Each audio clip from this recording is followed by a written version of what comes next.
It is Tuesday, July 9th, 2024. This is another edition of Baseball Today, presented to you by our friends at Booking.com. That is my man, Trevor Plouffe. I am Chris Rose, producer Dan, intern Tommy along for the ride as well. Welcome back after a very busy, hardworking Monday for you. We want to thank Katie Wu from The Athletic for sitting in, but it's good to see your smiling face, my friend. I'm happy to be back, Chris. Definitely stoked on Katie coming in and doing her thing. She was great. But, this is my show. This is our Yeah. show. Yeah. Oh, we get it. So as much as I love people coming in and showcasing their skills and talents, I like talking ball with you, Chris. So I'm happy to be back. I hear you, and it's good to get the group back together. Let's start it out with another tip of the cap, and we could seemingly do this every day with major league debuts, right? I mean, I just think it's a tremendously special accomplishment, not only for the person, but his entire family. There was yet another one, this time in Cincinnati, thanks to a former second-round pick, Rhys Hines. Rock to left center. Big league debut, big league bomb. Second deck shot for Rhys Hines. Welcome to the show, kid. I can't really put words to no it. I mean, joke. You see my smile. That's all I got for you right now. That is beautiful. I love it. He was just smiling ear to ear in the post-game on-field interview. 447 feet out of the gate, Plouffe. Dude, running around the bases, you could tell he was just floating. Give your team an insurance run late in the game. You end up winning the baseball game. And, he spoke a little bit more after that, talking about how you're just trying to fit in. You're just trying to, help your team win the game. He did that with a mammoth bomb. I mean, there's no better feeling than that. And really, it's a surreal experience. Your first big league homer, you don't really know what to do. Your body just kind of takes over. So you're out there like, oh man, you're kind of like above your body a little bit. It is what I guess you'd call it an outer body experience. And man, it brings me chills. Every time I see something like that, you just know that feeling, and it's incredible. Yeah, it was great. I love the post-game interview where he said, I literally don't know what to say. You could just see the smile on my face. That about says it all. So good for him and good for the Cincinnati Reds, who had to get off the schneid after being swept at home by the Detroit Tigers. All right, we're going to start it off with a first season meeting of the top two teams in the National League. Dodgers begin a road trip out in Philadelphia for the next three. It's going to be Bobby Miller against Zach Wheeler tonight in the city of brotherly love. Unfortunately, the stars will not be aligning, right? We know no Bryce Harper, no Mookie Betts in this one. We haven't had Kershaw all year. No Schwarber as well. But when healthy, how good should each fan base feel about their respective teams? I suppose let's start with the Phillies. I mean, the Phillies, their fan base should feel great about their team. And they do have a lot of guys missing from that lineup right now, but they've still been playing great baseball without them. And once they get them back, I mean, this is a World Series contending team. That's the bottom line. Up and down, whether it's the bullpen, whether it's the starting pitching, what the lineup can do when healthy. So yeah, I mean, if you're a Phillies fan, all you want is your guys to come back, feel good, get ready for September into October. Like, they're sitting very, very pretty now. I'd be feeling great if I was a Phillies fan. Oh yeah, no. Well, first of all, if you're trying to piece everything down mentally for October, they already know their rotation, right? In no particular order. It's Wheeler, it's Ranger Suarez, it's Aaron Nola, and Christopher Sanchez. As long as you pitch him on the road, I think it is. Is it the road or home where he's great? I think he's been pitching good at home. Yeah, at home. We would have to figure that out and manipulate the rotation somehow, but you want him pitching at one place instead of the other. Bullpen, they've got two all-star bullpen arms, right, in Strahm and Hoffman. Could they add something else? Sure, they could. The one area where we keep hearing that they might be tinkering is the outfield, right? Brandon Marsh is great against right-handed pitching, not so much against left-handed pitching. By the way, he is the guest this week on the Rose Rotation. Give him a listen. He is outstanding. So, sure, they could tinker there, but I think they feel great. Like, if you were set on a scale of 1 to 10, I would say fans, I'm going to take off a half point just because every fan base is always cautious. So I would say they probably feel like an 8 or an 8.5 out of 10. I might go above that. I mean, especially you're talking about when healthy. Mm-hmm. They might be a 10 out of 10. with the way everything's gone for them this year. Nick Castellanos is back. He had a good June, is keeping it hot in July as well. Like if he returns to that form down the stretch run, I mean, what's the hole on the team? You could point and say every team could use another bullpen arm, but they've been pretty good in the bullpen as well. Like there's really nothing wrong with this team when healthy, Chris. Yep. And I also forgot about Real Muto. And Schwarber and Harper are eligible to come off the injured list today. I know they've been doing some stuff. I just don't know if that's going to happen. It would be great if they were back. The more stars, the better in this game. Now let's turn to the Los Angeles Dodgers. How do you think the fan base feels about where they are when healthy? I kind of know how they feel. I got a lot of Dodgers friends. I think they're a little bit more pessimistic here in Los Angeles, just because they've like kind of like been here where, you know, they expect the postseason.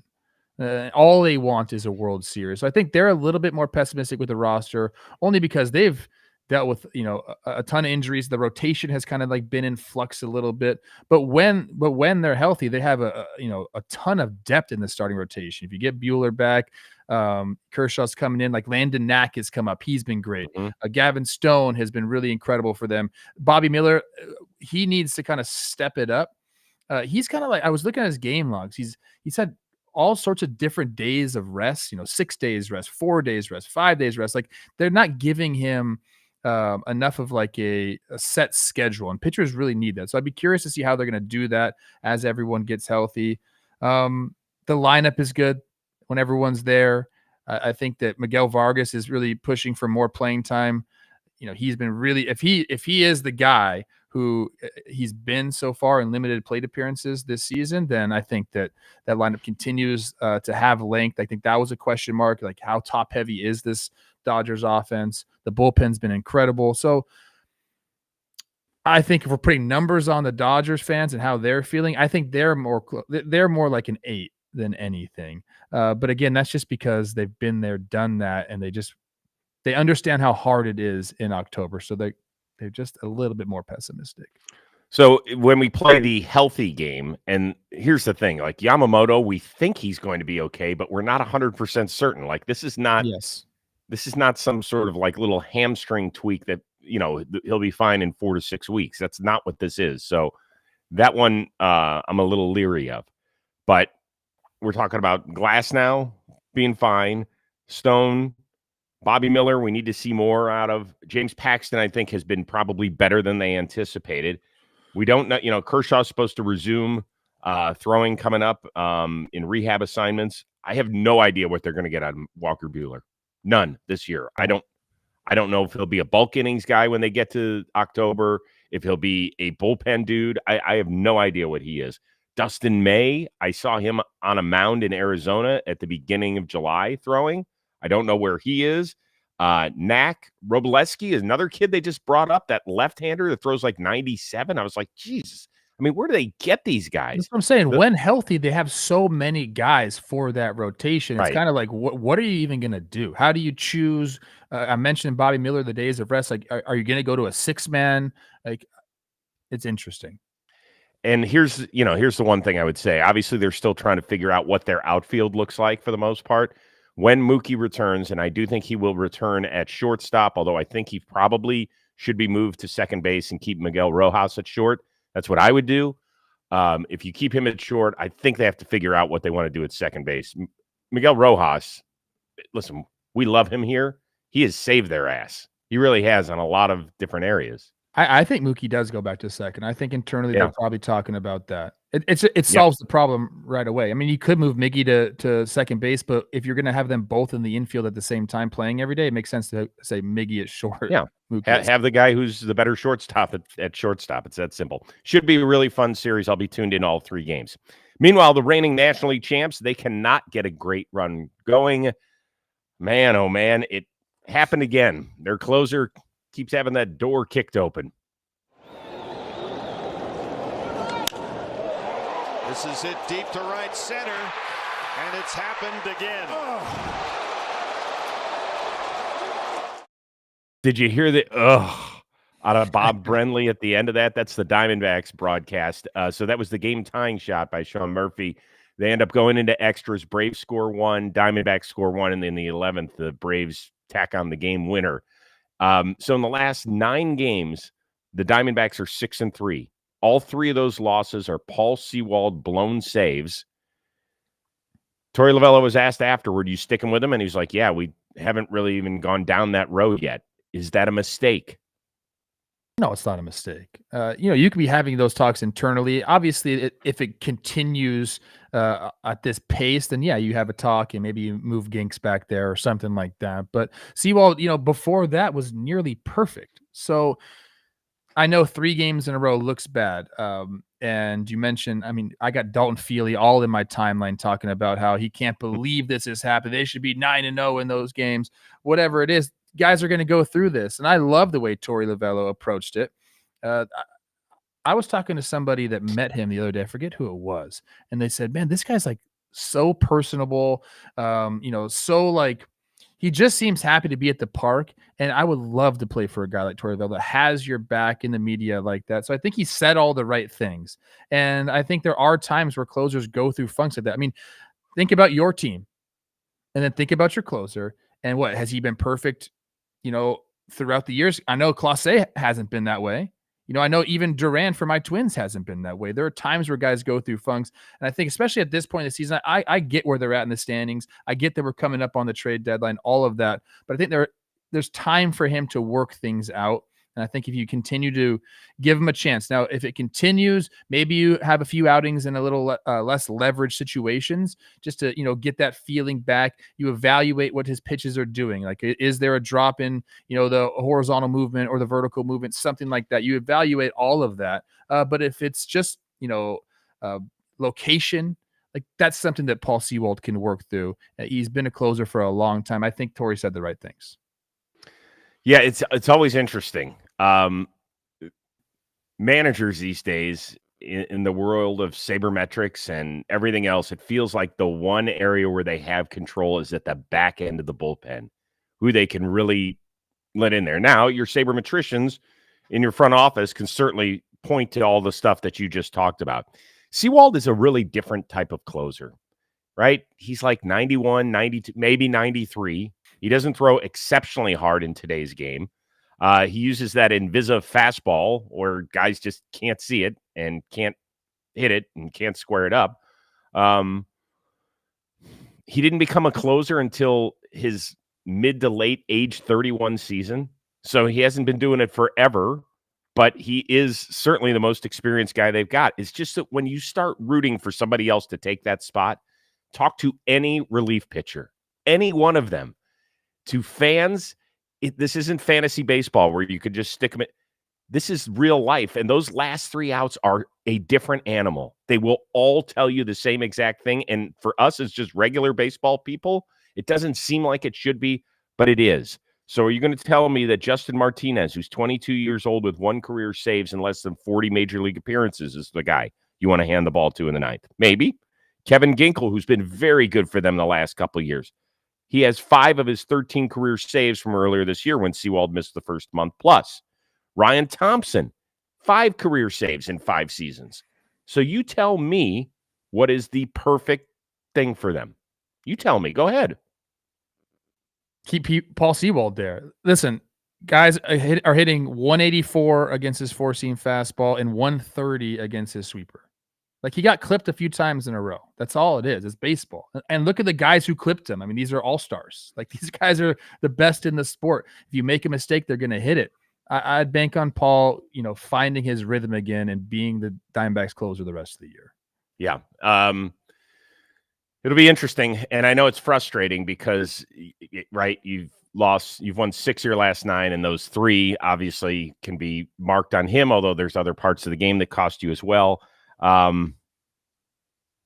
It makes it tougher because they're 1 game under 500 and just 2.5 back of the wild card. Who hit it for the Dodgers? Or how'd they score? Well, Freddie Freeman, they were down to their last strike. Oh, yeah, that was 3 in a row. Boom, up, boom, boom. And then, Will Smith, Freddie Freeman, and Teoscar. These guys are all stars that did it. Think about that. It was Will Smith, Freddie Freeman, Teoscar, and then it was Profar and Machado, and then it was Sean Murphy. I don't think Sean Murphy's an all-star this year, but no. No. he's an all-star. He's been a good player. You miss your spot with these guys, they're going to get it. I think people should relax with Paul. Yeah. Hey, we got a super chat from Buck again. Thanks so much for giving us a little tip. That's very, very nice. He did ask a quick question if Atlanta should try and get Bo Bichette or not. You want to just give me 15 seconds on that? Oh, I think a lot of teams should try to get Bo Bichette, low on the value, so you can get a little bargain deal. I was actually going to talk about him maybe with the Mariners coming up here. Oh, well, then let's save it. Let's save it for Buck. I think a lot of teams should be after a guy like Bo Bichette. I think, especially teams that are trying to avoid strikeouts like the Mariners. Mm-hmm. Okay. I wouldn't mind that in Atlanta. Buck, thank you very much.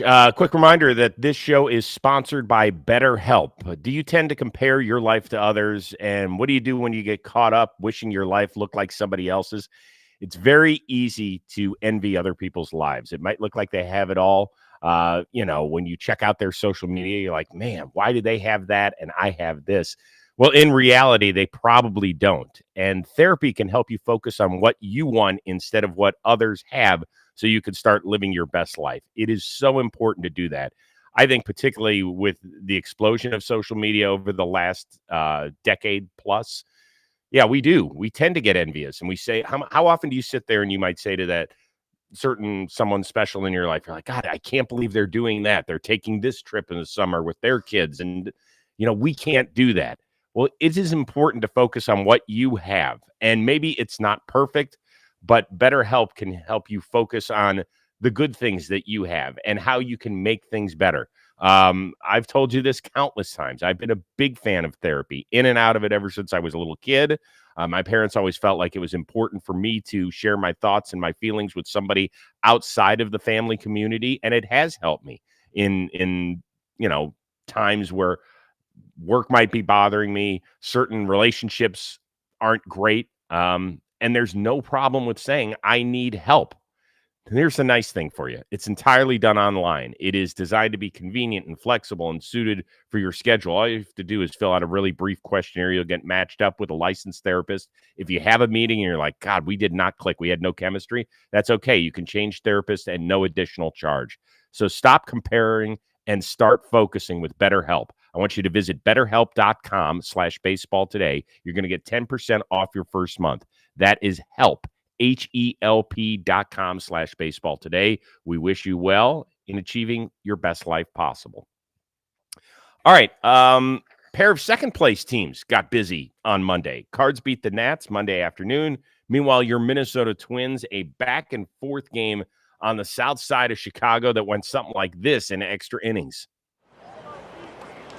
Line drive right up the middle into center field. Brooks Lee delivers. The Twins have the go-ahead run. Yeah, by the way, Brooks Lee, that's all he's been doing since he came up. Hit safely in all 6 of his big league games. All right, so here we go. Twins just 5 back of Cleveland. AL Central, Cards 4.5 back of Milwaukee. Which second place team is going to apply more heat? I'm going to talk about my Twins. First of all, shout out to Marnie Gellner for becoming the first women's play-by-play broadcaster in Twins history. She's like the best. She's done some spring training games before, but she's awesome. She's got a great home run call, Better Call Mama. Love it. Listened to the whole game yesterday, obviously, as I was working it. I'll go with the Twins here. I think that Brooks Lee is a big reason why I think they're going to do it. I've been hearing about this guy for a long time. You watch him at the big league level now. He looks very, very comfortable. The swing plays, it's so short, so compact, but their offense has been like the best offense in baseball since early May, even the end of April. Everyone is they're having such good at bats. It's been really, really good to see using the whole field. They're still hitting homers. I believe they're on like a 26-game homer streak, which is the longest in franchise history. So they can beat you with a long ball. A lot of good 2-strike approaches. I think their bullpen is one of, if not the best in baseball. When they get healthy, Brock Stewart's on his way back. They already have guys at the back end of the bullpen that The starting pitching is probably the one thing that I'll look to. They have some guys there that are going to carry the rotation, but I wouldn't mind them adding some depth or maybe going out and making a splash in the starting pitching market. But you and I have talked about that before. I think the starting pitching market is going to be slim and it's going to be expensive. So I don't know if they're going to really dabble in that. But they're playing really good defense. Carlos Correa has been just so freaking good for them. I know your guard dogs are playing in exceptional baseball, but the Twins just keep winning series after series. So I think there will be some pressure applied there. Are they going to get there and win the AL Central? I don't know, man. Like I keep thinking they're going to gain some games, and they have, over the last month or so. But your Guardians are playing well. But I do believe they'll apply some pressure there. I think my answer is both. The Cardinals weathered whatever nasty storm that was the first 5-6 weeks of the season, and they have come out better on the other end. You talked about the Twins needing pitching help. Like the Brewers, we know they just made the trade for Savali last week, and Dallas Keuchel actually threw a great game this weekend against the Dodgers. But they need more. I believe they're still averaging less than 5 innings per start. So they're going to have to pull the trigger, I think, if they're going to hold off the St. Louis Cardinals, who it feels like they're coming. It feels like they're coming. The Twins, I think they're a fascinating team. Over the last month, they have actually scored 30 more runs than the next closest competitor in baseball. Like I heard that they're averaging right around 7 runs per game. So they have some serious length to that lineup. I mean, even last night, some of the guys you didn't expect, didn't Larnach and Wallner both go deep? They did. They did. I mean, that's nice to have in your back pocket. They've just brought up Wallner. He's a big dude who struggled. I think he had 25 at-bats at the beginning of the year. They sent him down. And he came up and he's played in 2 games, and he's hit the 2 hardest balls in all of baseball in those 2 games. He had a 117-mile-an-hour homer last night that was just like, whoa. Yeah. And I'm not just saying this because I'm a Guardians fan, but it feels like it's weird. I think the Guardians have won 5 of their last 6 series, and it just feels like they're hanging on by a thread. If you haven't paid attention, they sent down Tristan McKenzie. They sent down Logan Allen, right? So out of their 5 guys that they had penciled in at the beginning of the year to start the season, no Bieber, no McKenzie, no Allen. Somehow they still, I believe, have the best record, maybe the second best record behind Baltimore in the American League. The one thing about the Twins that is so strange, I think they have 1 win this year against a team with a better record than they have, and that's 1 win against the Dodgers. Does that sound right? I know they've struggled against like Baltimore, New York, and Cleveland, but I don't know if they're I'll over look right against now. them. Yeah, I'm almost positive that they have 1 win against the Dodgers. They have not played the Phillies yet, and I don't think they've played Milwaukee yet. They're 1-1 against Milwaukee. Okay, so they have 1 win against Milwaukee and 1 win against the Dodgers. So hey, not many teams have a better record than them, Chris. I know, but they don't have any. Yeah, they have 2 wins and probably 15 losses. It's just 0-3 against Baltimore, 0-5 against Cleveland, 0-6 against the Yankees. Yeah, it's weird. It's really weird. But I think both those races are going to be really, really fun and nerve-wracking for some of the fans in that division. But we'll see. All right. Interesting series between San Diego when Seattle pays a visit starting tonight. Mariners and Padres almost have the same exact record, but Seattle leads its division, and the Padres currently hold the 3rd wild card in the National League. Will both, one, or neither make a blockbuster move before the end of the month? So I think the key word there is blockbuster, and I think one will. I think it's got to be the Mariners. If you look at the Padres, I don't know exactly what they need and what you consider blockbuster. They could, like anybody, can maybe throw another bullpen piece out there. Definitely some starting pitching depth. I don't think they'll go out, and I don't think they're going to be in the mix for like a Crochet, who seems like, I mean, who are the blockbuster pitchers out there? Like Crochet is kind of the guy, and I just don't think they're going to go do that. They could just add some depth. So I don't think they're going to do it unless they go out and bring Jazz Chisholm there. That's been a lot of talk around the league, is Chisholm is now going to be available. They love former shortstops. And it seems like to me, Chris, and I want to get your thoughts on this too. Like, if there's one place that Jazz can just kind of go fit in with his, like, the attitude that he brings, it might be right? San Diego, right? Like, and I think that they would just be like, Jazz, either pump it up to 1 million and just be yourself, or they'll just be like, shut up.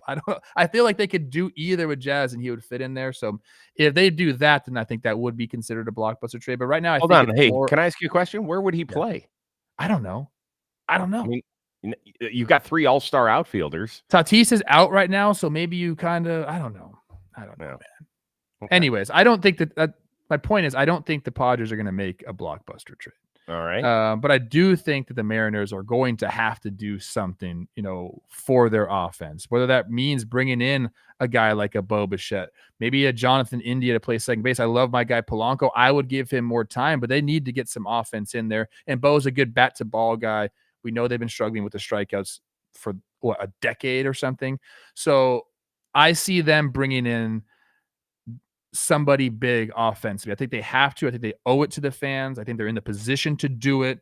So to answer your question, I'll say Mariners will make a blockbuster trade. Padres will fill in incrementally and kind of just go more depth pieces. I think the Padres do make a trade. I think AJ Preller cannot help himself, and that's what makes him as fun. Like if you were to follow a guy around with a camera crew during this whole trade deadline thing, AJ Preller's the guy I'd want to see, because I think his brain just works differently than some of these other dudes. He is willing to pull the trigger at any time. Has there been a guy that's made more big deals over the last 5 years than that dude?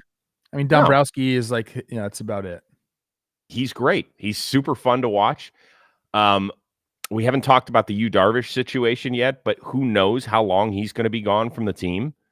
So they need, at the very least, an innings eater. If not a Garrett Crochet type, they need the top of the line innings eater. They also need a couple of bullpen arms in front of Suarez. I really think so. So could they be, we talked on the show yesterday with Katie about the Bob Nightingale report that the Rangers are ready to part with a bunch of their veterans. Does that mean that Kirby Yates has a return to San Diego? Does Dave Robertson end up with him on a plane? Do they finally get their paws on a Max Scherzer? Or do they go get a Michael Lorenzen? Like, let's say that 3 guys become available. Lorenzen, Yates, Robertson, I believe, are all on 1-year deals, I think. I mean, is that going to cost you a ridiculous amount? I don't know. I'm interested to see what they do, because you have Cease, and King and Waldron at the front of your rotation. Darvish and Musgrove on their way back. So I guess you have to evaluate how you feel about that, and then the depth behind them. That's why I said you mentioned like an innings eater. Maybe they will go out and make a trade for a Scherzer or a Crochet. They've obviously, you mentioned Preller and his past and what he's done before, but I just think those guys are gonna be so expensive. I really do. I'm very curious to see who goes after him, knowing the prospect capital that it's going to take to get him. Yeah, word of warning to all the GMs, because I know you all watch and are probably in the chat under your burner accounts anyway right now. Do something. Really, the baseball trade deadline can be so much fun. Can be so much fun for fan bases of sellers and buyers, to be honest with you, right? It gives you hope if you're a seller to kind of plant the seeds for future years. And obviously, if you're a buyer, we've talked to you've been on teams that have bought, haven't you? Barely, bro. I wasn't on a lot of good baseball teams, man. It's tough. The only one that I'll say spent was 2010 when Joe Nathan went out in spring training and they traded Wilson Ramos for Matt Capps. That was like the biggest piece that he went out and got. So with the exception of Trevor Plouffe, who never got to experience this. Unbelievable, man. Don't bring that up. I'm getting fired up right now. No, you know what I'm going to do? I'm going to talk to Logan Webb. We're chatting with him at the end of the week, and congratulations to him and Tyler Glass now for representing the Rose rotation at the All-Star game. They're actually not going to be wearing, Giants and Dodgers jersey, respectively. They're going to be wearing John Boy Media Rose rotation shirts. So that'll be great for them. Yeah. I'm sure that'll go great with Major League Baseball. Yeah. They're in. They're on board. Don't worry. I got Manfred as medium, so he'll be fine with that. Speaking of the All-Star game, another quick super chat from Nick Guzman. Thank you very much. All-Star jerseys in host team colorway and font. I don't know what that means, but thank you. Thank you very much. I guess he's saying like you take American League, you just put American League in the Rangers font. You put Padres in the National League. National League in the Padres font. Got it. Thank you for clarifying that. Old non-hip dude didn't get it. Today's episode brought to you by our friends at Magic Spoon. It comes in a variety pack. There's 4 different flavors. There's cocoa, there's fruity, there's frosted, there's peanut butter. So you got them all covered. And this pack, I know you're wondering, oh, well, it's cereal. How much sugar? 0 grams of sugar. 0 grams of sugar. Also 13, 14 grams of protein, 4 to 5 grams of net carbs. So they're keeping that waistline down. Only 140 calories per serving. It's high in protein. Once again, 0 grams of sugar. It's keto friendly. It's gluten free. It's grain free. It's soy free. You know what it's not free of? Taste. It tastes delicious. I love combining 2 of them. Cocoa and peanut butter. So I pour them equally into the same bowl. It's like a 2-for-1 deal, and I love it. So head on over to magicspoon.com/today. You'll grab a variety pack and try it. And be sure to use your promo code today to check out and save $5 off your order. Magic Spoon's so confident in its product, it is backed with a 100% happiness guarantee. I love this. It's called a happiness guarantee. So if you don't like it for any reason and you're not happy, they'll refund your money, no questions asked. So remember, start your day off right with a delicious bowl of high-protein cereal. MagicSpoon.com/today. Use the code today. You're going to save $5. It is the perfect way to go first thing in the morning. All right, before we get out of here, 2 other quick things. What the hell was Joe Ryan doing? He got caught after Correa's homer in the background, pouring the old baby powder right down the chute. So I suppose I want to ask you this. Baby powder, over or underrated? I never used it. I was not a baby powder guy. I understand it's very muggy out there, so you're trying to keep the boys nice and dry, so you're not chafing. I always found that when I wore it, I felt like I maybe chafed more. So I was not about that. I used what they call skin lube around the boys. Hey now. Yeah, it's kind of like a Vaseline. Put it on like the thighs, and your balls. And that's what I use. So I was more on that train than the baby powder train. I was watching this live. I knew our social team was going to capture it. I knew it was going to be funny, especially because it's Joe Ryan, who's just like, he seems to be in the right spot at the right time with stuff like this all the time. So you said it takes care of Andrew Chafin? Is that what it's Exactly. supposed to? Have you used baby powder? Are you a baby powder guy? Yes. I feel like that's like an old school thing. It is an old school thing. And I remember seeing it. I have never been 100% in part because I either put too little and I'm like, God, well, that didn't do anything. Or I end up dumping the whole damn thing in there. And then I feel like I've just got this huge cloud of baby powder all over me the rest of the day. So I can't figure out the perfect amount to put in there. Now, are there some times where I put it in there and I'm like, oh, that's refreshing. And then there's other times where I put it in there and I'm like, fuck, what did I just do? So I would lean toward overrated more than underrated. I have these bad memories of Brian Dozier just like putting so much down there. We'd be getting dressed. We'd be in the training room. He's just in his sliders, pouring it down there. Then you kind of like puff the sides of everything out. And then all of a sudden this like big cloud of baby powder is coming out from his nuts. And it was gross. I said, Brian, don't do that in front of people. It's freaking nasty. I don't want those particles on me, bro. You know, those Louisiana kids, man. I mean, that's the safest thing they do down there. Yeah. He was kind of gross. Was he? He was a pig pen. He was a dirt bag. Kinda. Yeah. Ew. He took pride in that. Ew. Was he the dirtiest player you played with? I don't know if he was dirty, but I can't even go into it. He would not be happy with me sharing this. All right. We need you guys to share a few things. Make sure you hit the thumbs up. That's been really helping us out. We really appreciate it. So just take 3 seconds right now. Hit the like button. I know y'all subscribe, so we really appreciate that. And then 1 week from today is the Midsummer Classic. And Plouffe and I are heading down to Texas to go meet our cohorts. On Sunday, we've got our all-star watch party. It's the 4th one. It's at Community Beer Company. I have cousins that live down there in Texas, and I just talked to one of them, and she said it is a fantastic venue. She's like, it is the place. So come join us. Don't have tickets to the game. Go get some of these. I think the VIPs are already out. Maybe there's a couple left, but go get your regular tickets so you can just hang with the crew. It is a great night. It's just a bunch of friends watching baseball. We're going to be doing trivia throughout the evening as well, so you can win some prizes. Our great crew has already come up with the questions. They're A-OK in my book. And so let's do this together 1 week from today on Tuesday, July 16th. Dan, do we have, can they click in the description? Yep. Click right here. As long as you're watching here on YouTube, go do that. Thank you very much. All right. We are back at it again on Wednesday. It was great to have you back. We missed you terribly, but we know that you had some work to do, and you deferred to Katie Wu, and she was a superstar, and she's friend, and she's always family here too. So, yeah. Thank you, Katie. Let's go 8:30 tomorrow. PST. 8:30 tomorrow.